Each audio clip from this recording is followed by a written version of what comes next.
I had an experience where I was taken onto a craft, and this craft wasn't your typical saucer shaped or anything. To me, it looked like it was a massive thing. And as we're moving, I could see stars moving really quickly, like flashing by me. And then we got to a point where there was another object similar to the one I was in, but it looked like a building.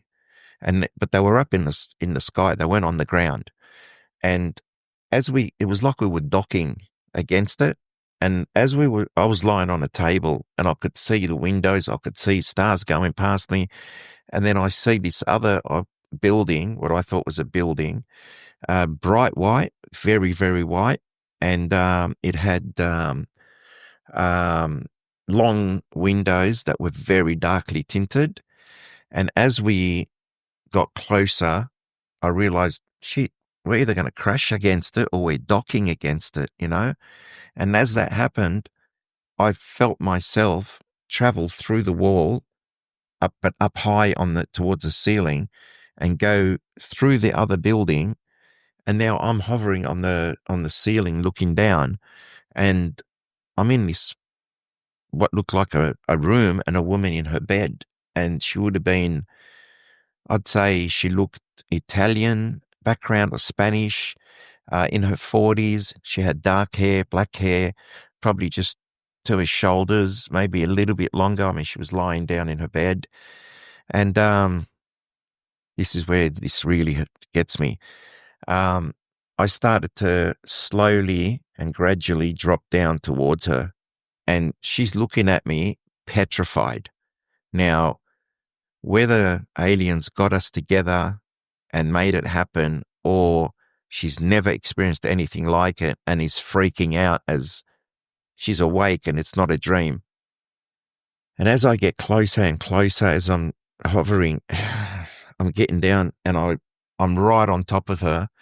And at this stage, I'm probably a couple of feet away from her face, and I can see her start crying. She really gets me. And I see tears run down her face.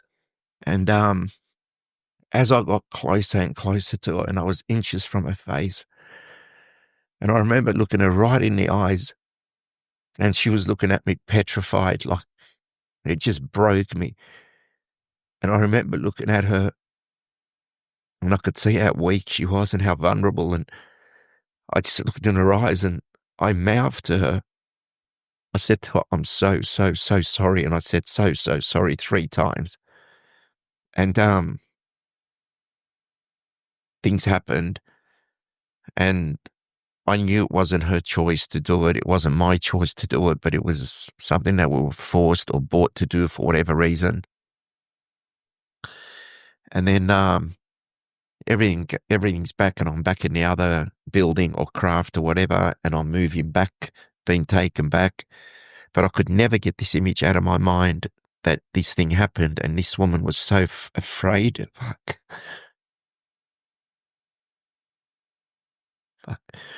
Yeah, just that she was so vulnerable, so upset.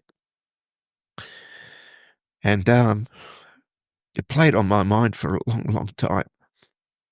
And then I'm reading this book, and I'm reading that this woman is laying in her bed, and she describes exactly what happened, that a male came down through her roof, through the ceiling, and he was hovering at the top of her roof. And she was freaking out, not knowing what's going on. And then that, slowly come down closer to her. And she says, as he got close to me, she was crying. She describes that she was crying. And then she said, the man actually, while he was inches away from my face, he whispered or mouthed, I am so, so, so sorry. And when I read that, it just crushed me. It could have been someone else. It could have been other people who had similar experiences, But I just related to it so much, and I thought it's not fucking fair that we can do that, to people who aren't willing, they're not players in this. They haven't given you permission to do that. And that's where I have an issue with, if you do that to someone, and they end up having a child from that interaction, and they're in a relationship, and then later on DNA testing shows that the father's not, that it's not their DNA, you know, the child's not theirs. That woman gets crucified basically, or, you know, insinuations are that she's had an affair, she's been playing up, you know, and maybe she hasn't, and she's so innocent in this. But the DNA points to something obviously happening. And that really, really affected me. It's affected me more than my own personal experiences. And lately, the more I talk about it, the more upset I get. I mean, you have a right to be upset about that. You know, people have said to me, why don't you try and find her? Why would I want to do that to someone that could crush their life? Like, you know, she might put it down to a dream, a nightmare, and I'm going to go and find her and Make it real.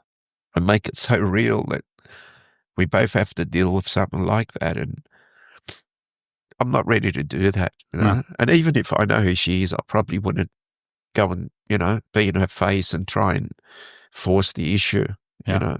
It'd just confirm that, yeah, something did happen. But I know exactly what she looked like. If I ever saw her, she'd probably aged by now, but I probably Still recognize her. I'd recognize her, yeah. Yeah. I'm Wow. sorry. No, man. Take your time. Thank you for opening up. I mean, that's clearly not an easy thing to talk about. And that's why I think what you're doing, the work you're doing in the support group and creating that and I know of other support groups that are not public, because there's many of them that are not public, that are not that I remember are just similar people who found each other through these experiences, who just, you know, they have nowhere else to turn. And it is so rare that anyone, you know, out there gets to hear these accounts, because these aren't talked about. These are so personal and so dark that it's not something not a lot of people are open to sharing. So I want to thank you for sharing that.